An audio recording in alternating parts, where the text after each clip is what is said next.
रोपे के बधान काहे बहरा जात बार भता मान जाए।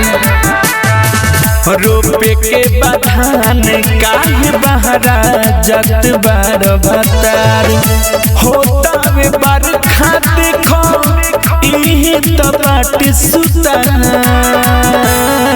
रोपे के बधान काहे बहरा जात बार भतार रोपे के बधान काहे बहरा जात बार भतार।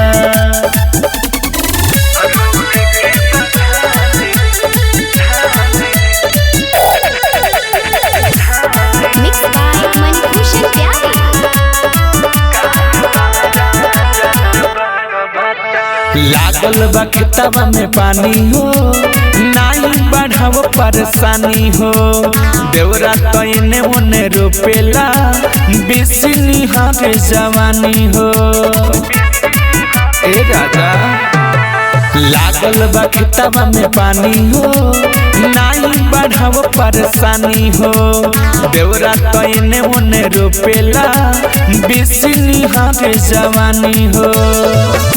काटी के बाटी बिया मिली न तन कुआरा।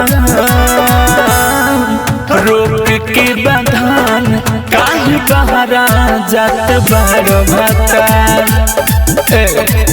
रोप के बधान काहे बहरा जात बार भतार।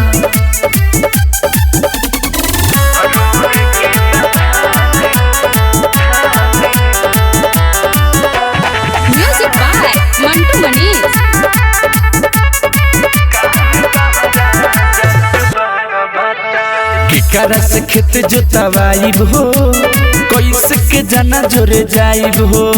बनाइब पंपियाई की सुनी ना छोटका के हम खिलाइब हो।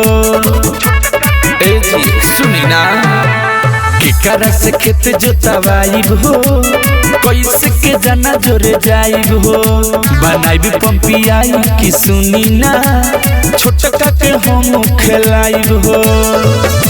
अलबिलाया सुख टुन कर तू तनी विचार। रोपे के बधान काहे बहरा जात बार भतार रोपे के बधान काहे बहरा जात बार भतार। रुक न जाई।